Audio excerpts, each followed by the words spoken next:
Well, hello everybody. I have a GTIL-2 inverter.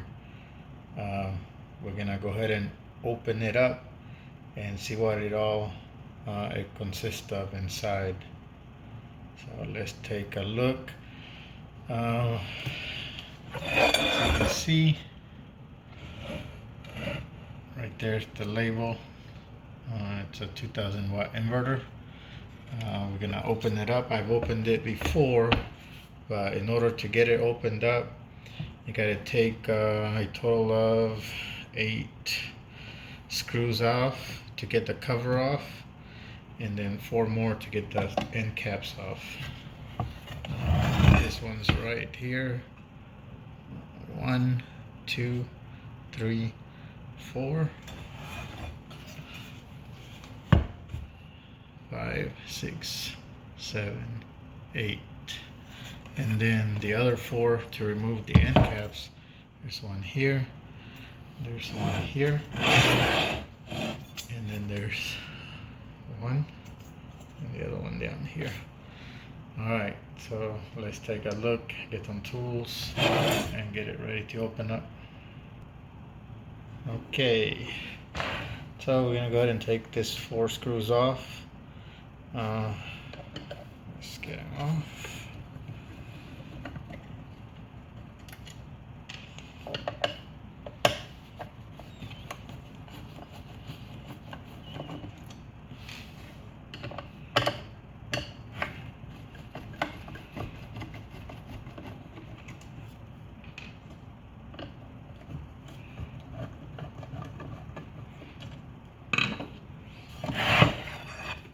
The other side.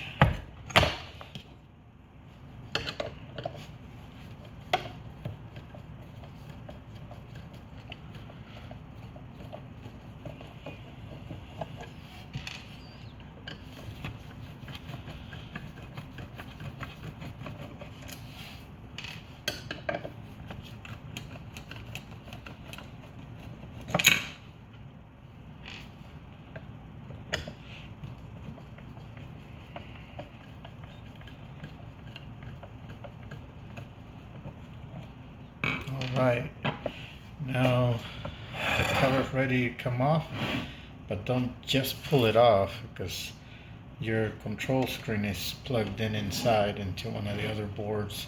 So you gotta be careful when you pop it open, in order to unplug it.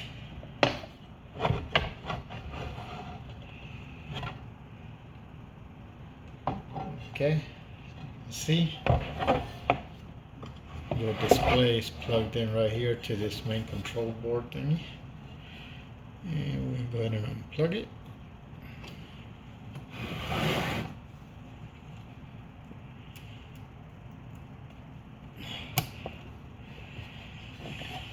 There you have it. It's the inside of the 2000 watt GTIL2 inverter. I'm gonna go ahead to proceed and remove the heatsink because I gotta replace an IGBT that looks like it popped in there, and the fuse, and check it out and see what else got burnt up in it. Alright then. Okay, so in order to remove the motherboard, the whole board assembly of the main heatsink, you have to remove 13 little black screws that hold it down to the heatsink, and then you're gonna want to take the end caps off because there's a lot of wires connected to the board. So you have to take the 4 screws that hold the end caps off, and then the 4 screws they hold the I believe diodes back here, this one, and then there's 2 more on this side, and then you should be able to completely remove the whole motherboard and the end caps off.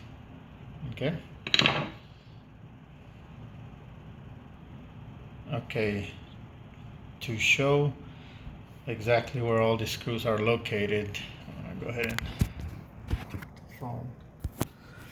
And we're gonna go ahead and get a closer look. So we'll start off with the first one down here, which is connected to the earth ground. Alright, that screw got to come off. Then this one here got to come off. We're going with just the black screws right now. This one here, here, here, and then there's two between the transformers and the MOSFETs. On this side, there's one down here, and then there's another one down here for this side. We go to the other side, we gotta remove this one, this one, this one, and this one, and then the two between the transformers and the MOSFETs also, which is one is down here and the other one's down here. Okay, and here's the other four that you got to take off. They hold down the diodes. It's this one, this one, this one, and this one.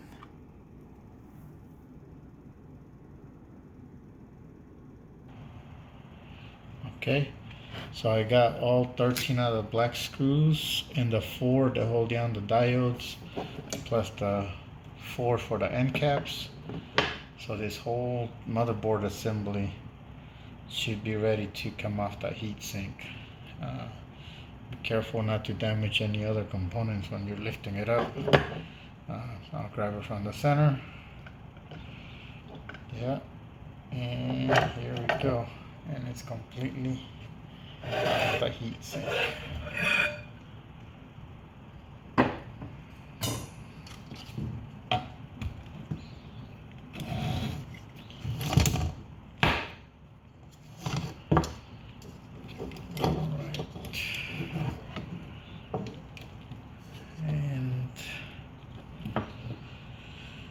Okay, now I'm gonna check out components, see what all fried on this bad boy.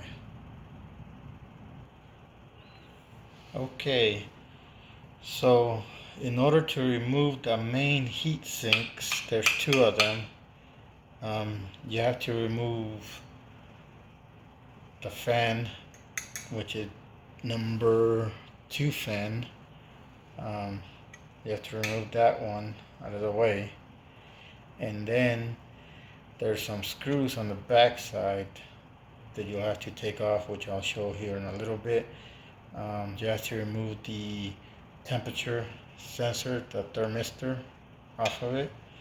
And then you don't have to remove the screws that hold down the metal plates that push the MOSFETs and IGBT against the heatsink, but you have to loosen them up enough for them to be able to slide out when you pull them up. So I'm going to show exactly what all needs to come off, and then we'll get to it. So on the back side, you have to wait till last to do this one because you don't want the heatsink to be loose. So you have 6 screws that will come off. This one, this one, this one, this one, this one, and this one. Those will have to come off. That's what holds down the heat sinks. But I wait till last to remove those. That way the heat sinks are nice and tight when you're working on everything else.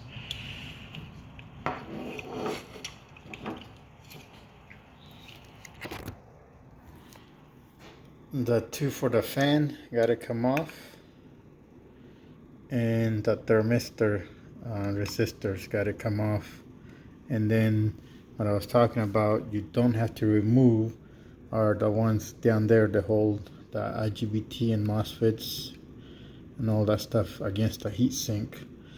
So all these ones down here, all you have to do is loosen them up just enough to be able to slide the heat sinks once you get the screws off the back.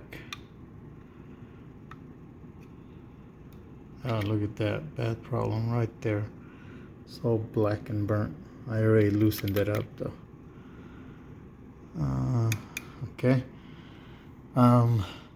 Make sure you use a right size screwdriver, because if you take a big cross tip to try and get in between the transformers, it will not work right. I use a small cross tip, or I mean a small flat tip to get in there. The screws are not that tight, so I can go right in between the transformers and get to the screws back here and just loosen them up. Alright, so let me get all the screws removed and loosen up, and then we'll move to the next step.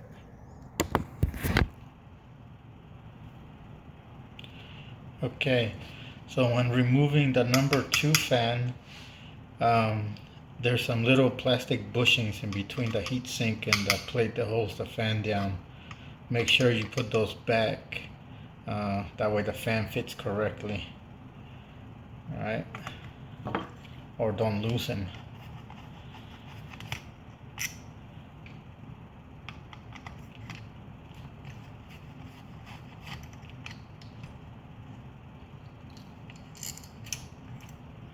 These little bushings right here are just spacers.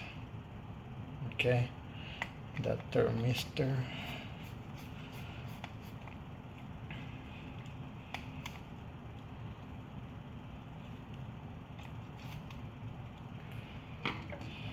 Okay, just remove it out of the way.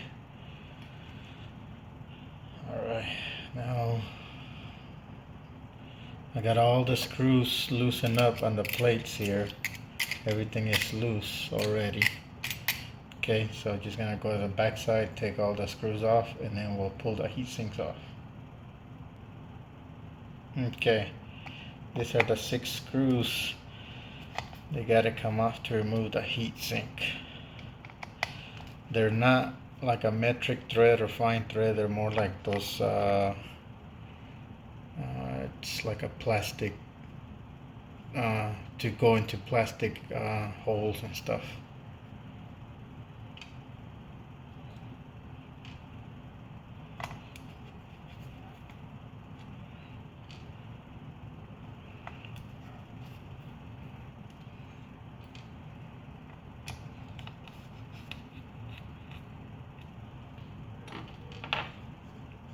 Okay, careful flipping this thing over again.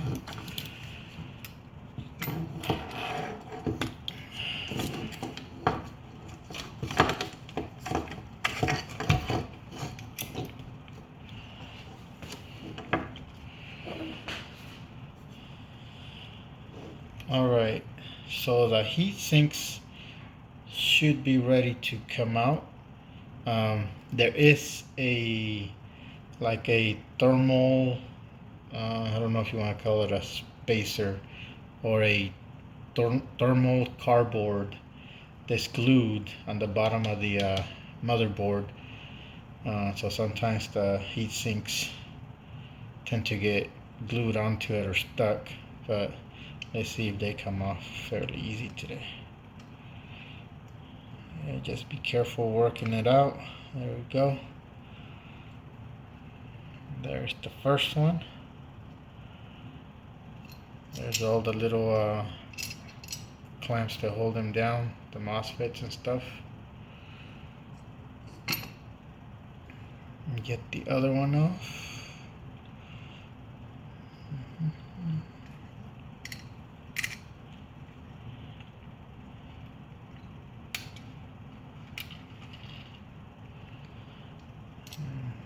There you have it. Both of the heat sinks are off, and now you have access to all the MOSFETs, IGBTs, whatever those last 2 are on the end. And then you can desolder them and pull them off one by one as needed. And here I didn't show earlier, but I do have some silicone TO-220 little thermal pads that will go in between all the transistors here. Alright, anybody got any questions or suggestions? Please let me know in the comments below. I will check this out and we will continue on to see what all I need to remove from here and then replace them.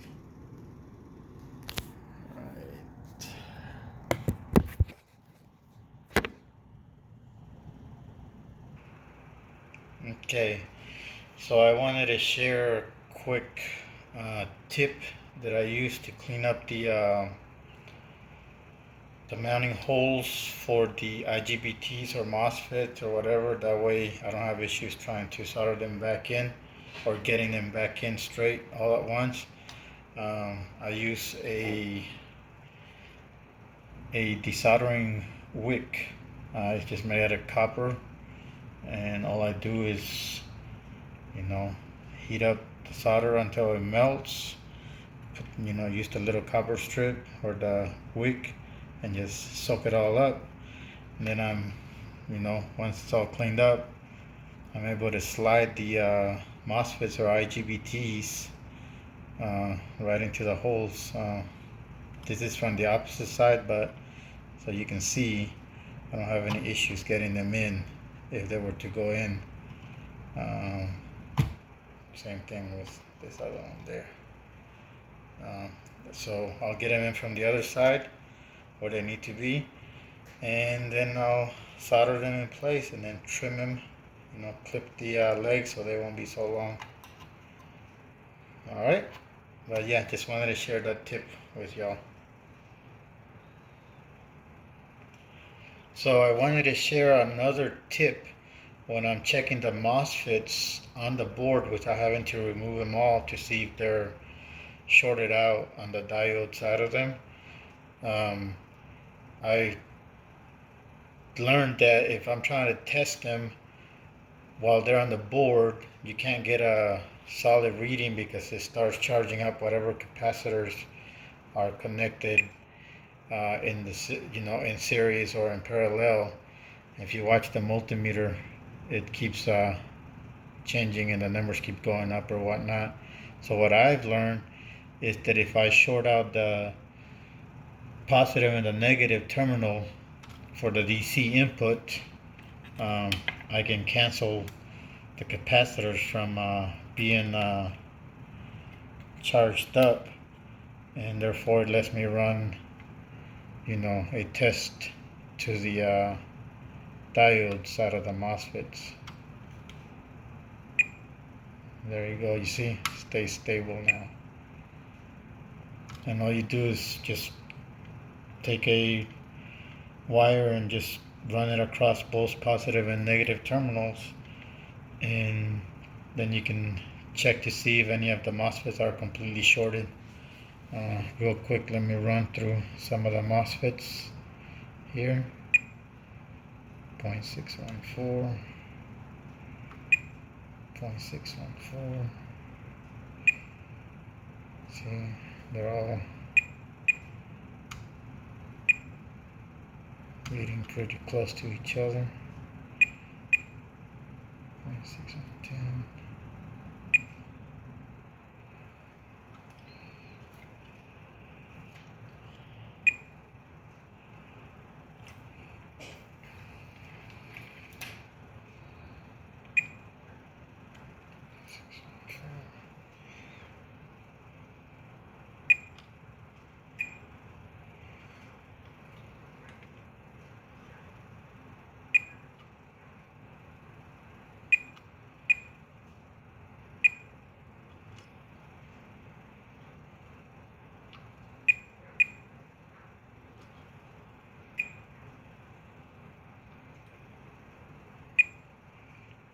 Okay, so none of the MOSFETs are shorted out. If they were, I would get a beeping sound just like that.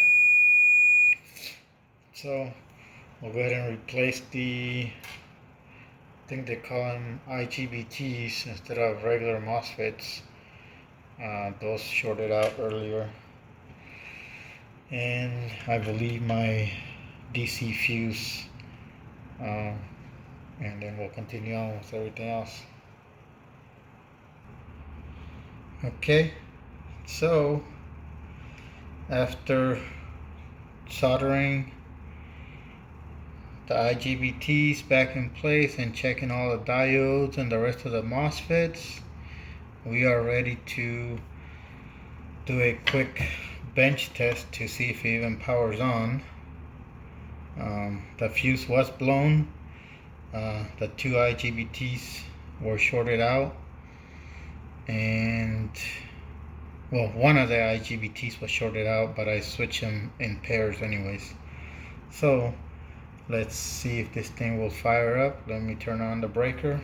Make sure nothing's here. I got a quick rig of a cable plugged in to supply the 220. Let's see what happens. We'll go from there. Let's turn on the breaker.